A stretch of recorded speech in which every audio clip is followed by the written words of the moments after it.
সম্পূর্ণ ভিডিওটি আগে দেখুন, তারপরে মন্তব্য করুন, অযথা কেউ বিভ্রান্ত সৃষ্টি করবেন না। গতকাল থেকে সামাজিক যোগাযোগ মাধ্যমে একটা বিষয় ছড়িয়ে পড়েছিল যে এখানে ঘাটে শিক্ষার্থী অপহরণের চেষ্টা বিষয়টা। তো এই ভিডিওটা যখন আমাদের নজরে আসে তখন আমরা এটা নিয়ে কাজ করতে শুরু করি যে গাড়ি কত রয়েছে কার গাড়ি, কারণ দেখতে পারেন যে প্রাণ কোম্পানির কাছে। তো প্রাণ কোম্পানির কর্মকর্তার সাথে যোগাযোগ করে ড্রাইভারের নাম্বারটা সংগ্রহ করলাম বা ভিডিও ফুটেজটাও আমরা দেখে ঘটনা কি ঘটতে পারে সেটা দিতে আমরা একটু ধারণা নেওয়ার চেষ্টা করি। তারপর ড্রাইভার নাম্বার পাওয়া গেল, ড্রাইভার সাথে যোগাযোগ করলাম, সে আজকে আমাদের এখানে আসে এবং পাশাপাশি যে কিছু শিক্ষার্থী ছিল, শিশু শিক্ষার্থী যারা স্কুলে যাচ্ছিল তাদের অভিভাবক ডেকে আনলাম।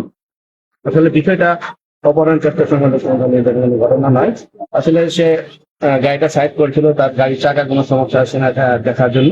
সাইড করার পরে যে রাস্তাটা ছিল সেটা আমরা সরু রাস্তা, তিনজন একসাথে যাচ্ছিল এবং ওর পাশে যে আরেকজন বৃদ্ধ বয়স্ক লোক এই বিপরীত দিক থেকে আসছিল। মোট 5 জনের মতো একটা এই সরু রাস্তা দিয়ে যাওয়ার পথে এই বাচ্চাদের গায়ে তার একটা ধাক্কার মতো লেগে যায়। তো বাচ্চারা যেহেতু শিশু, তাই একটু ভয় পেয়ে যায়, ভয় পেয়ে পিছনে চলে আসে।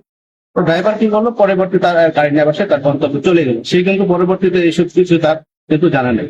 কিন্তু যখন ভিডিওটা ভাইরাল হয় তখন সেও ওটা ভিডিও কোনোভাবে সে দেখতে পারে। আসলে বিষয়টা হলো কোনো ঘটনা ঘটলে কোনো যাচাই বাছাই ছাড়াই যেন আমরা কোনো ক্যাপশন এই ধরনের অপহরণের চেষ্টা বা কোনো এর জন্য আমরা বিভ্রান্তি না ছড়াই, যে কোনো মানুষ আতঙ্ক সৃষ্টি করে। এই ধরনের অপহরণের চেষ্টা হয়েছে এরকম কথা শুনলে মানুষের মধ্যে নিশ্চয়ই একটা আতঙ্ক বিরাজ করে। অনেক সময় আজকে শুনলাম প্রায় যে শিক্ষার্থী নাকি স্কুলও যায়। তো আপনাদের কাছে অনুরোধ করবো, আপনারা কোনো ঘটনার কোনো সংবাদ পেলে অবশ্যই প্রশাসন বা আমাদের সাথে যোগাযোগ করে বিষয়টা নিশ্চিত হওয়ার পরে আপনারা এটা প্রকাশ করে।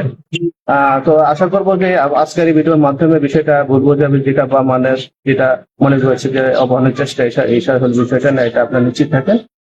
বিষয়টা আমরা যে অভিভাবক আছেন বা ড্রাইভার আছেন তাদের সাথে আমরা কথা বলবো, তাহলে আমরা আরো নিশ্চিত হতে পারবেন। আসসালামু আলাইকুম। কালকে আমি কানাঘাটা ছিলাম, গাড়ি নিয়ে, আমি প্রাণ কোম্পানি গাড়ি চালাই।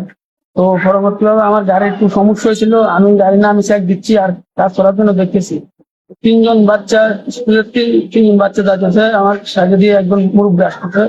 তো আমাদের চলার মধ্যে ওদের গায়ে ধাক্কা লাগে গেছে, লাগে তাই ওরা ভয় পাইছে, ভয় পাওয়াতে ওরা কমপ্লেন করছে। ওরা অভিভাবক থানাতে কমপ্লেন করে যে অপহরণ করতে, আসলে এটা কোনো অপহরণ না, এটা ভুল বুঝাবুঝি হয়েছে। ভুল বুঝাবুঝি হওয়াতে আমাকে থানা থেকে ডাকছে, আমি আসি।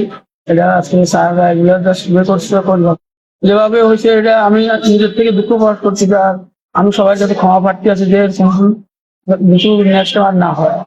অনেক ছিল তো যে আসলে বিষয়টা ঘটে গেছে, সেই জন্য সে অনুভব করছিল, সাহায্য প্রকাশ করছে, ভবিষ্যতে আরো সতর্ক থাকবেন যাতে এই ধরনের ঘটনা না ঘটে। কিন্তু তারপরে চলার ফেরার পর আমরা যখন সবাই সতর্ক থাকি, সবাই সতর্ক থাকলে আমরা যে কোনো ধরনের অনাকাঙ্ক্ষিত ঘটনা ফেরাই করতে পারি।